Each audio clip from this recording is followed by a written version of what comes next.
আমার নাম ফরিদ হোসেন। আমি টিভিতে চাকরি করতাম দীর্ঘ 40 বছর। আমি অবসরপ্রাপ্ত। অবসরে গেছি। অবসরে যাওয়ার পরে আমার যে পাওনা দাওনা এটা বিভিন্ন ধাপে আমি পেয়েছি কিছু কিছু টাকা, যে টাকাটা একবারে যদি পাইলে হয়তো আমি সংসারে কাজে লাগাইতে পারতাম, কিন্তু টাকাগুলি আসলে ভাইয়া ভাইয়া পাইছি। আপনি কোন পদে ছিলেন? আমি অ্যাসিস্ট্যান্ট সাপোর্ট পদে ছিলাম, যার ফলে টাকাটা আমি খুব ভালোভাবে খাটাইতে পারিনি। তবে আমার মাথা গুঁজে ঠাই ছিল না, আমি একটু জায়গায় ছিল। কতদিন অবসরে গিয়েছেন? অবসরে আমি গেছি 22-এর 31শে ডিসেম্বর।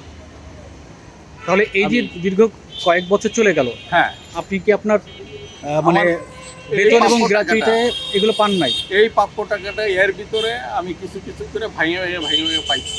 তাহলে অনশন কর্মসূচিতে আরো কেন গেলেন? এখনো আমি এই ইয়ের কাছে 3 মাসের টাকা পাই, আমার গ্র্যাচুইটির টাকা পাই।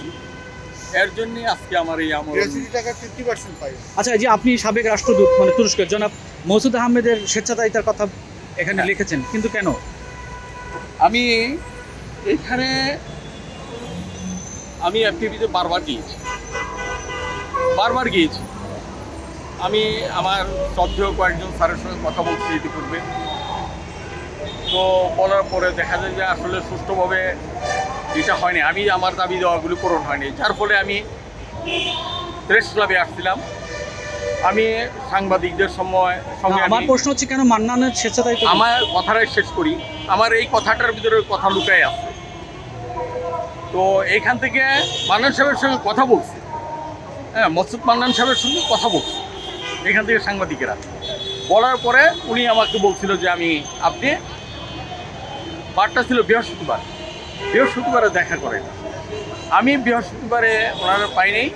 সোমবারের দিন সোমবার বা রবিবার বা সোমবারের দিন আমি ওনার সঙ্গে দেখা করার পরে উনি আমাকে আসলে ওনার কাছ থেকে আমার যেটা পাওয়ার কথা ছিল, যে ব্যবহারটা পাওয়ার কথা ছিল, সেটা আসলে আমি পাইনি। হ্যাঁ, উনি আসলে আমার ফ্যামিলি নিয়ে, আমাকে নিয়ে উনি এক ধরনের হেনস্থা ধরনের কথাবার্তা বলছে, যার ফলেই আমি আজকে বাধ্য হয়েছি এখানে আসার জন্য। আপনার সর্বশেষ পরিকল্পনা কি? সর্বশেষ পরিকল্পনা, আমাকে আজকে আমার এখানে আমার শ্রদ্ধেয় স্যাররা আসছে, ওনারা আসছেন আমাকে নিয়ে যাওয়ার জন্য। আমারও বলছিলাম অনির্দিষ্টকালের জন্য, যেহেতু ওনারা আসছে, ওনাদের মুখের দিকে তাকে আমি আমারও অনশন ভঙ্গ করতেছি যাচ্ছি, এবং আমি এই সত্যি যাচ্ছি। আগামী 31 তারিখ, যদি এটা 30শে মার্চ হয়, আমি 1 তারিখে আমি 12টার মধ্যে যদি টাকা না পাই, আমি আবার এখানে আমার অনশনে আসবো।